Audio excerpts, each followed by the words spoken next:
BA प्रथम वर्ष हिंदी साहित्य के विद्यार्थियों, प्रथम प्रश्न पत्र भक्ति काल एवं आदिकाल के अंतर्गत महाकवि तुलसीदास कृत विनय पत्रिका के पदों की व्याख्या मैं आपको करा रही हूँ।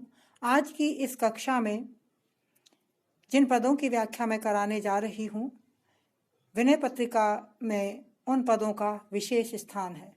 वैसे तो संपूर्ण विनय पत्रिका ही तुलसी के विनम्रता, ईश्वर के प्रति उनकी अनन्य निष्ठा और स्वयं की अकिंचनता से संबंधित है। लेकिन जिस पद की मैं व्याख्या कराने जा रही हूँ, उस पद में भी तुलसीदास ने अपने आराध्य को सर्वश्रेष्ठ मानते हुए अपने मन को विकारों से युक्त मान करके उन विकारों को दूर करने की बात यहाँ पर तुलसी कहते हैं। और वो कहते हैं कि जब तक मन के विकारों को दूर नहीं किया जाएगा या मन या चित्त शुद्धि नहीं होगी, तब तक प्राणी को ईश्वर की प्राप्ति नहीं हो सकती। इसीलिए वह मन के विकारों को दूर करने की बात इस पद में कहते हैं। कवि कहते हैं, जो निज मन परिहरे विकारा, तो कत द्वैत जनित संसृति दुख संशय शोक अपारा। शत्रु मित्र मध्यस्थ तीन ये, मन किन्हे बरियाई। त्यागन गहन उपेक्षणीय, अहि हाटक तृण की नाई। असन बसन पशु वस्त्र विविध विधि, सब मनि मह रह जैसे। सरग नरक चर अचर लोक बहु, बसत मध्य मन तैसे। विटप मध्य पुतरी का सूत मह, कंचुकी बिनहि बनाए। मन मह तथा लीन नाना तनु, प्रकटत अवसर पाए। रघुपति भक्ति बारी छालित चित, बिनय बिनो प्रयास ही सूझे। तुलित तुलसीदास कह चिद विलास, जग बूझत बूझत बूझे।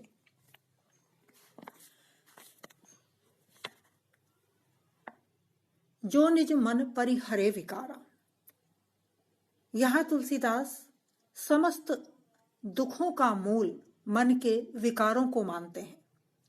और यदि मनुष्य का मन विकारों से मुक्त हो जाए तो वह आनंद से युक्त हो जाएगा, समस्त प्रकार के सुखों की उसको प्राप्ति होगी।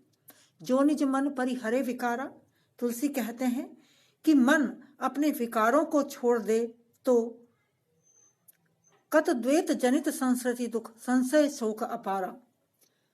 तो भेदभाव के कारण जो मनुष्य के मन में जो सांसारिक दुख हैं, द्वैत के कारण, अज्ञानता के कारण, भेदभाव के कारण जो सांसारिक दुख हैं, संसार के विषय में जो भ्रम है, शोक आदि हैं, उन सब से मनुष्य को मुक्ति मिल जाए।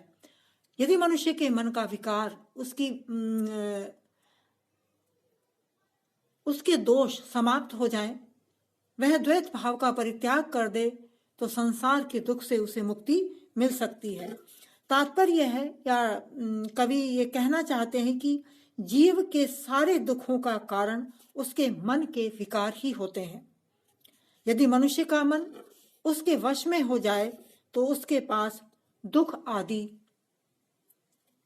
फटकने भी नहीं पाएंगे, अर्थात दुख आदि का उसके जीवन में स्थान ही नहीं रहेगा। कवि कहते हैं, शत्रु मित्र मध्यस्थ तीन ये, मन किन्हे बरियाए। त्यागन गहन उपेक्षणीय, अहि हाटक तृण की नाई। कि हमारा मन ही शत्रु, मित्र और उदासीन इन चीजों की कल्पना करता रहता है ना। हठपूर्वक कल्पना करता है कि कौन हमारा शत्रु है, कौन हमारा मित्र है और किससे हमें उदासीन रहना चाहिए। ये सब हमारी मन की कल्पनाएं हैं। वास्तव में हमारा ना तो कोई शत्रु है, ना कोई मित्र है और ना ही उदासीन जैसी कोई वस्तु इस संसार में है। ये सब चीजें हमारे मन की कल्पनाएं ही हैं और इन्हीं कल्पनाओं में उलझ कर के मनुष्य का मन कष्ट पाता रहता है, घोर कष्ट पाता रहता है। मन ही यह कल्पना करता है कि जो शत्रु है वो सर्प के समान घातक है। त्यागन गहन उपच्छनीय, अहि हाटक तृण की नाई। कि शत्रु का त्याग कर देना चाहिए। हमें किसका त्याग करना चाहिए, किसको ग्रहण करना चाहिए, कौन हमारे लिए उपेक्षणीय है। और शत्रु अहि सर्प के समान है, तो उसका हमें त्याग कर देना चाहिए और तिनके की हमें उपेक्षा करनी चाहिए। ये सारी चीजें हमारे मन की ही कल्पना है। असन वसन पशु वसत विविध विधि, सब मनि मह रह जैसे। तो हमारे मन के अंतर्गत ही भोजन, वस्त्र, पशु आदि अन्य वस्तुएं, अनेक वस्तुएं रहती हैं। जैसे मणि से सारी वस्तुएं आसानी से प्राप्त की जा सकती हैं, उसी प्रकार से हमारे मन के अंदर ही स्वर्ग, नरक, जड़ चैतन्य और या विविध लोकों की कल्पना विद्यमान रहती है कि हम अपने मन से ही ये स्वर्ग, नरक आदि की कल्पना करते रहते हैं, या विविध प्रकार के लोग हमारे मन के मध्य ही विराजमान हैं। विटप मध्य पुत्रिका सूत मह कंचुके विनाय। जिस प्रकार से हमारे मन के अंतर्गत स्वर्ग, नरक आदि, जड़ चैतन्य आदि उसी प्रकार से विद्यमान है, जिस प्रकार से वृक्ष के अंदर वृक्ष की लकड़ी विद्यमान होती है और सूत में वो वृक्ष की लकड़ी के मध्य कठपुतली विद्यमान रहती है और सूत के अंदर वस्त्र विद्यमान रहता है। हम वस्त्र का उसको आकार तो देते हैं, लेकिन वस्तुतः वस्त्र सूत ही है, उसका मूल रूप सूत ही है।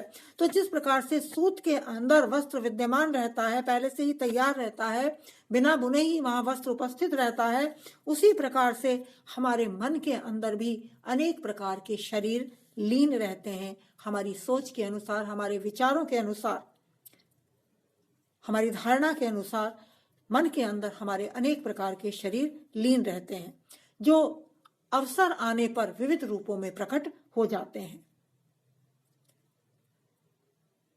प्रकटता अवसर पाई, अवसर प्राप्त होने पर, मौका आने पर जो विविध रूपों में जो शरीर हमारे सम्मुख प्रकट होते हैं, वो पहले से ही हमारे मन में विद्यमान रहते हैं, हमारे विचारों में विद्यमान रहते हैं।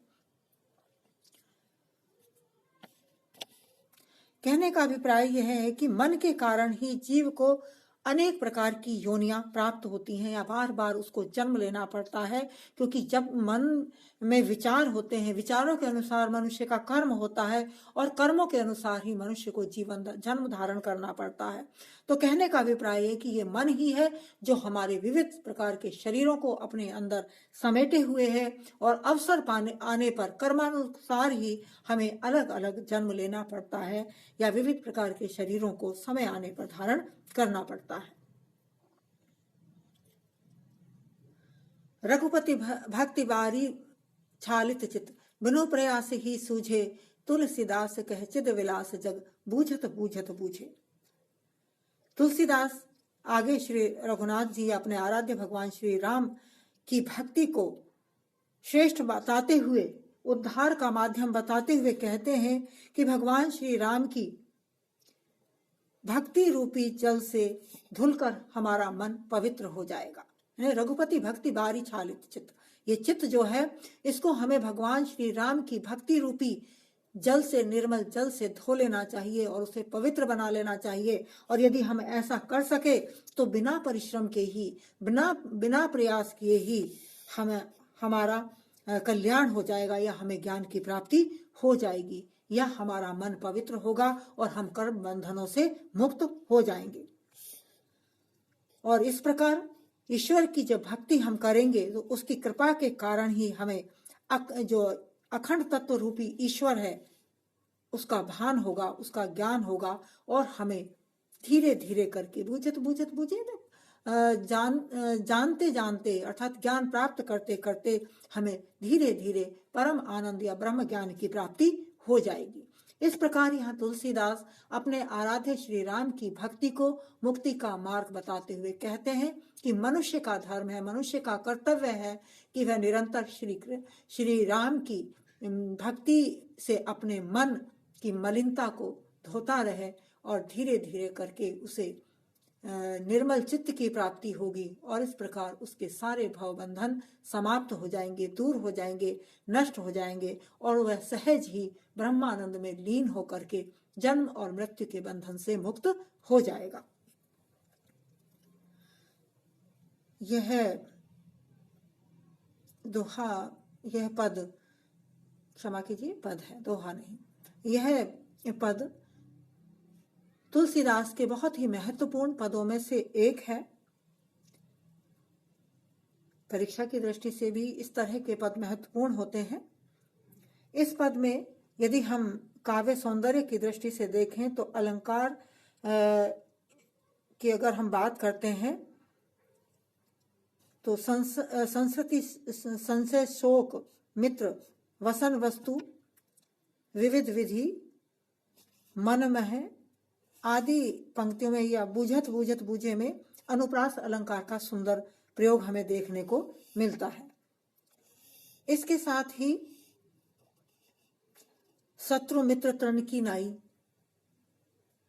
में उपमा अलंकार का सुंदर प्रयोग हुआ है और विटप मध्य पुत्रिका सूत में कंचुकी बिनहि बनाए वसत मध्य मन तैसे, इसमें उदाहरण अलंकार का सुंदर प्रयोग कवि ने किया है और भगति बारी में रूपक अलंकार का प्रयोग हुआ है। इस संपूर्ण पद में तुलसीदास ने आत्म नियमन की बात कही है, अर्थात अपने मन को नियंत्रण में रखना, उसको सद विचारों के साथ साथ ईश्वर की पवित्र भक्ति में लगाने की बात यहाँ पर कही है। और इसके साथ ही साथ कवि ये बात भी कहना चाहता है कि प्राणी को या जीव को अपने आप को सत्कर्मों में लगाना चाहिए, जिससे कि उसका मन की मलिनता नष्ट हो सके। इस दृष्टि से यदि हम देखें तो यह तुलसी का एक दार्शनिक पद है और तुलसी की जो दार्शनिक विचार है उसकी छाप भी इस पद के द्वारा हमें देखने को मिलती है। कहा जाए दार्शनिक दृष्टि से तुलसी का ये पद बहुत अधिक महत्वपूर्ण है। तुलसी के मत को, उनके विचारधारा को समझने के लिए इस तरह के पद विशेष रूप से महत्वपूर्ण है जो हमें तुलसी के विचारों के संदर्भ में हमें ज्ञान कराते हैं।